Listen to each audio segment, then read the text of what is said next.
It's the story of the Barari deaths.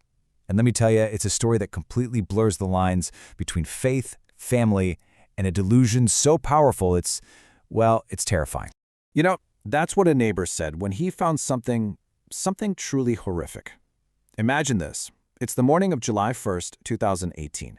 A guy named Gursharan Singh is on his usual morning walk. He notices that his neighbor's grocery store, which is always open at 6 a.m. sharp, is still dark. So he goes to check on them. The front door is open. And what he saw in that house, it would go on to shock the entire nation.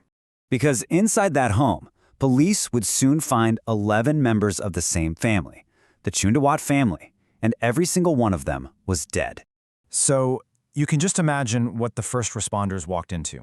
It was completely surreal. 10 members of this family, we're talking 3 generations here, were hanging from an iron grill on the ceiling. Their hands were tied, their feet were tied, and they were all blindfolded. The family's grandmother, 75-year-old Narayani Devi, she was found in another room, also gone. Right away, the police were just baffled. I mean, there was no forced entry, no signs of a struggle, nothing was stolen. The scene itself looked almost ritualistic. But how could 11 people, an entire family, willingly do this? It seemed impossible. And that one simple question, murder or suicide, is what kicked off this incredibly deep and, frankly, very disturbing investigation. So even begin to understand what happened here, you have to get to know the Chundawat family. Because from the outside looking in, they were the last people you would ever expect this to happen to. Okay, so this was a really close-knit family. 3 whole generations living together under one roof for more than 22 years. They were successful too. They were in a plywood business and a grocery store. And if you ask anyone in the neighborhood, they tell you the Chundawats were happy, they were helpful, just completely normal. No money problems, no big family fights that anyone knew of. They were their own little world. And that's really the heart of a mystery, isn't it? How does a family that looks so perfect on the outside, so successful and functional, end up like this? Well, the answer, as investigators would soon discover, was hidden right there, inside the walls of their own home. So the investigation starts to zero in on one person in particular, the younger son, a 45-year-old man named Lalit Chundawat. It turns out a few key events in his life seemed to be the trigger for everything that happened. Okay, so let's walk through this timeline because this is where things get really strange. Back in 2004, Lalit has this minor accident, but it leaves him with a speech problem. Then, 3 years later, in 2007, his father, the family patriarch, Bhopal Singh, he passes away. Now, for years after his accident, Lalit was mostly silent. But then, after his father's death, he starts speaking again. But he says it's not him talking. He claims he's channeling the spirit of his dead father. And this is the moment where everything changes. Because the entire family, they believed him, every single one of them. They accepted that their dead father was speaking to them, guiding them, giving them instructions for a better life, all through Lalit. And we're not talking about some casual belief here. No. This became the absolute center of their universe. It dictated everything they did for the next 11 years. And we know this because it was all written down, meticulously, in a set of diaries that the police found at the house.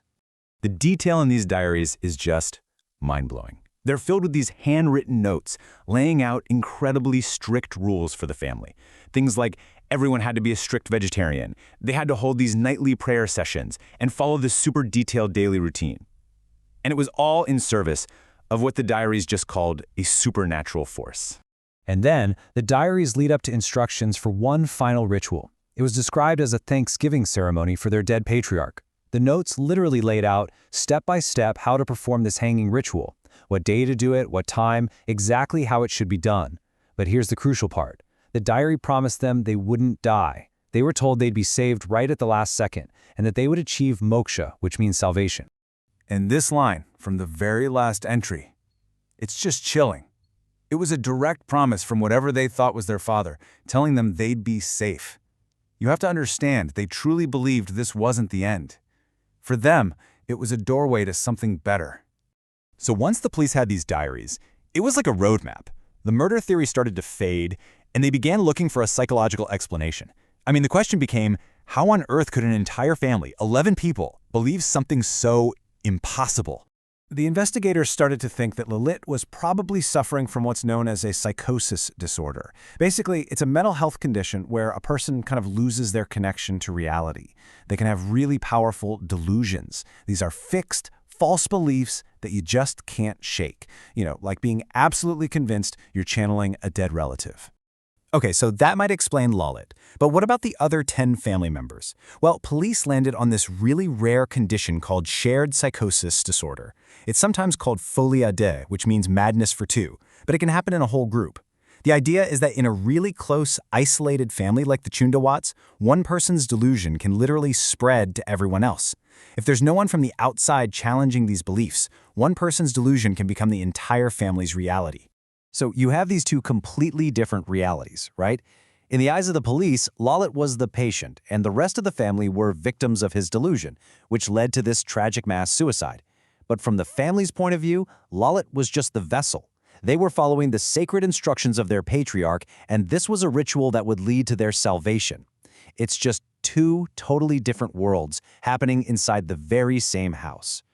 So, shared psychosis, that's the official explanation. It's what the police concluded. But even with the diaries, even with this psychological theory, there are still these nagging questions that just don't go away. And that's what makes it so hard to just close the book on this case. Like there's CCTV footage from that night, and it shows family members, even the kids, calmly bringing in the stools and the wires they were going to use. They don't look upset or scared at all. So you have to ask, did they really understand they were about to die? Then you have some people who question if all the handwriting in the diaries is even from the same person. And maybe the biggest question of all, is it really possible for 11 educated people to all share the exact same delusion? When you step back and look at it all, the Berardi deaths are just this terrifying look at the power of family dynamics, the power of belief, and what can happen when mental health issues go unchecked. It's a perfect storm that spiraled into something truly unimaginable. So, the diaries tell us one version of the story. Psychology gives us a possible explanation. But with all these bizarre details, you have to wonder if the whole truth died with the Chundawat family that night. It really makes you think, what would you believe if you were in their shoes?